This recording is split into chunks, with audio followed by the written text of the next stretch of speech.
This podcast is part of the Sports History Network, your headquarters for the yesteryear of your favorite sport.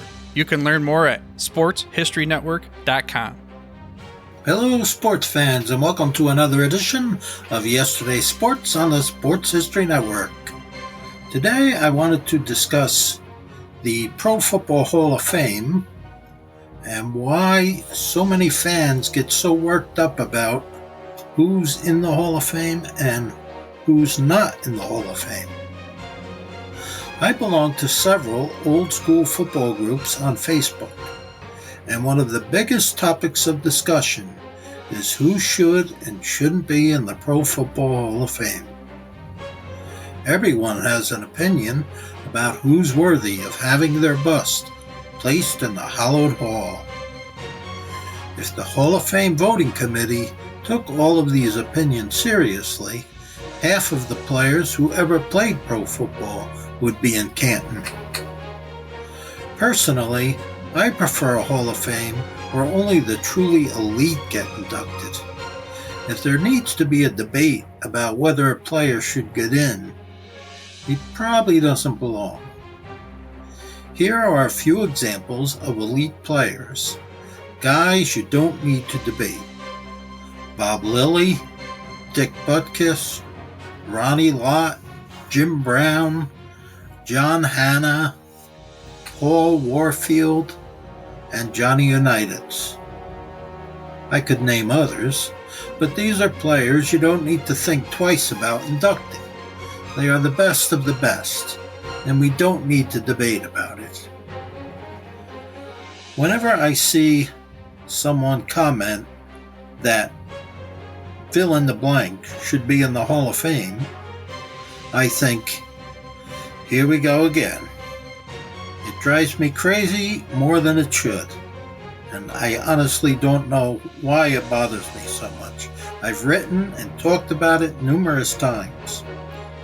So I have to ask, why do we make the Hall of Fame so important?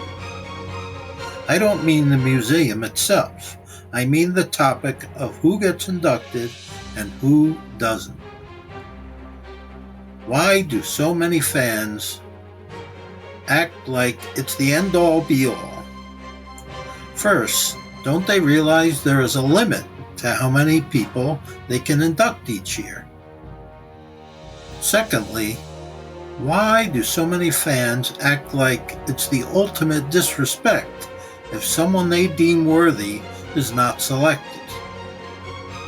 I've heard fans say it's a travesty that he's not in the Hall of Fame.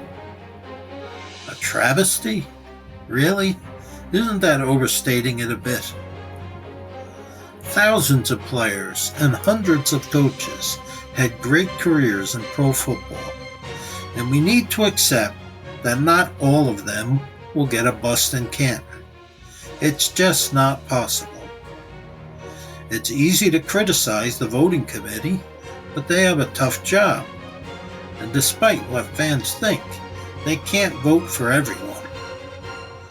52 new members have been enshrined in the last 5 years.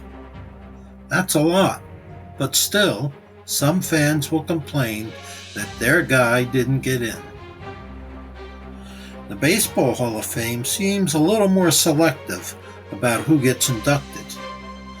Consider the comparison. The Pro Football Hall of Fame, which opened in 1963, has 371 inductees, while the Baseball Hall of Fame, which opened in 1936, has only 346 members. Of course, you can argue that a football team has a lot more players than a baseball team. Still, I think baseball is more selective, especially regarding inducting people in their first year of eligibility. Baseball has selected only 60 inductees in their first year of eligibility, while football has chosen 92. Maybe the whole idea of putting a select group on a pedestal wasn't such a great idea in the first place. I don't judge a player's career by whether or not he's in the Hall of Fame. I've had the pleasure of watching many great players over the years. Some made it to Canton and some didn't. I'm glad I was fortunate enough to see them play, and I couldn't care less if they're in the Hall of Fame or not. What about all the great players and coaches who may never get inducted? Are their contributions to pro football and their respective teams any less important or impressive just because they're not in the Hall? How many of those players and coaches played a significant role in helping their team win a championship or a Super Bowl? Isn't that more important than having your bust in Canton? After all, it is a team game. I've heard many players say that as much of an honor it is to get inducted, they would have rather won a championship or a Super Bowl. I visited the Pro Football Hall of Fame several times. It's a great place to learn the history of a great game, get a close-up look at some game-used equipment, and learn about the players, coaches, and others who gave so much to the game. While I'd recommend visiting the Hall to any football fan, I wonder if some fans ruin it for themselves by focusing more on who's in and who's not in, instead of just enjoying it. In the end, who gets in and who doesn't is always a matter of opinion, and each year the debate begins anew. But for me, I'd rather just cherish the memories. Okay, that will conclude our podcast for today. It's a short one today. Hope you enjoyed it. Thank you, and God bless.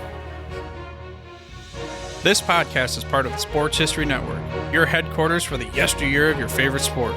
You can learn more at sportshistorynetwork.com.